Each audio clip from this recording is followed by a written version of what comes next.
मेरा नाम देव बिस्वास है। मैं वेस्ट बंगाल के एक गांव में रहता हूं। मैं अभी इंजीनियरिंग का अभ्यास कर रहा हूं और साथ में मैं एक सोलो बाइक राइडर भी हूं।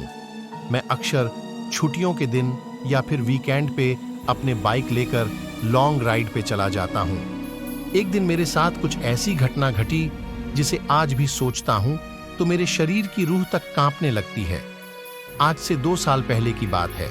मैं अपने बाइक लेकर कोलकाता लॉन्ग राइड पे गया था।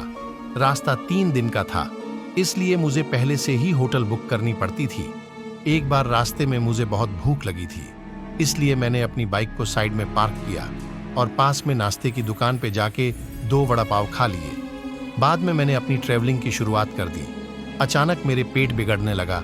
मैं होटल पे जा सकूं इतना समय भी नहीं था, इसलिए मैंने पास में सुलभ शौचालय पे एंड यूज का उपयोग किया।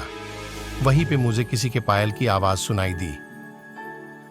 मुझे कुछ अजीब सा लगा कि पुरुष के शौचालय में एक औरत का क्या काम।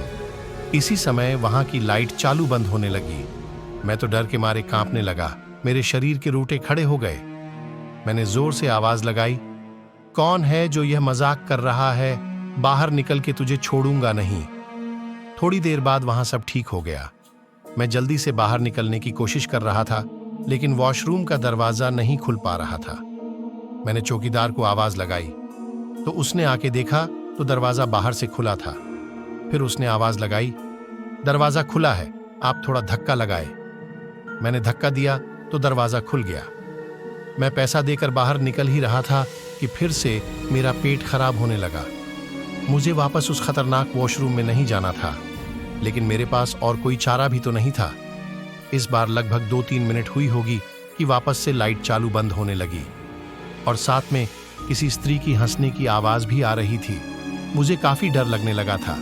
मैं जल्द ही अपना काम करके बाहर निकलने की कोशिश कर रहा था, लेकिन मैं वहां से उठ ही नहीं पा रहा था। मुझे ऐसा लग रहा था कि कोई मुझ पर बैठ गया हो।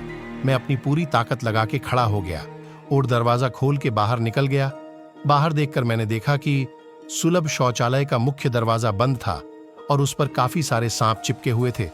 ये सारा खौफनाक दृश्य देखकर मेरे तो प्राण ही निकल गए हो ऐसा महसूस होने लगा। मैं जोर जोर से रोने लगा।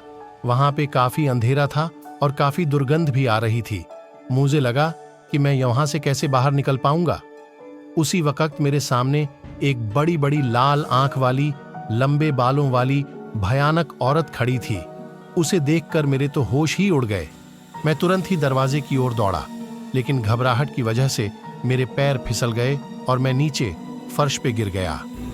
पायल की आवाज कर रही वो भयानक औरत मेरी तरफ आ रही थी। उसे देखकर लगा कि आज मेरी जिंदगी का आखिरी दिन है। अब मैं बचने वाला नहीं हूं। थोड़ी ही देर में वो औरत मेरे पास आकर बैठ गई और मुझे जानवर की जैसे सूंघने लगी। मुझे अपनी मौत साफ साफ दिख रही थी। फिर मैंने अपनी सारी हिम्मत लगा के एक आखिरी कोशिश करके जोर लगा के खड़ा हो गया और जोर जोर से दरवाजे को हिलाने लगा। थोड़ी ही देर में दरवाजा टूट गया और मैं बाहर निकल गया। जब मेरी नजर बाहर खड़े लोगों के सामने पड़ी तो मैंने देखा कि लोग मेरे सामने ऐसे देख रहे थे जैसे मैं कोई पागल खाने से भाग आया हूं। लोग मुझे यहां तक बोलने लगे, पागल है क्या, पी के आया है? तभी वहां पास में खड़ा आदमी जिसने मेरे पास आके पूछा कि भाई तुम वहां अंदर क्या कर रहे थे? मैंने कहा, भाई मैं कोई अंदर घूमने नहीं गया था, बल्कि टॉयलेट करने के लिए गया था। मेरी बात सुनकर उस भाई ने मुझसे कहा, तुम जरा पीछे मुड़कर तो देखो। मैंने जब उस आदमी की बात सुनकर पीछे मुड़कर देखा तो मेरे तो होश ही उड़ गए। वहां कोई भी शौचालय नहीं था, बल्कि एक पुराना टूटा फूटा खंडाल मकान था। ऊपर वाले की मेहरबानी थी कि मैं सही सलामत बच गया।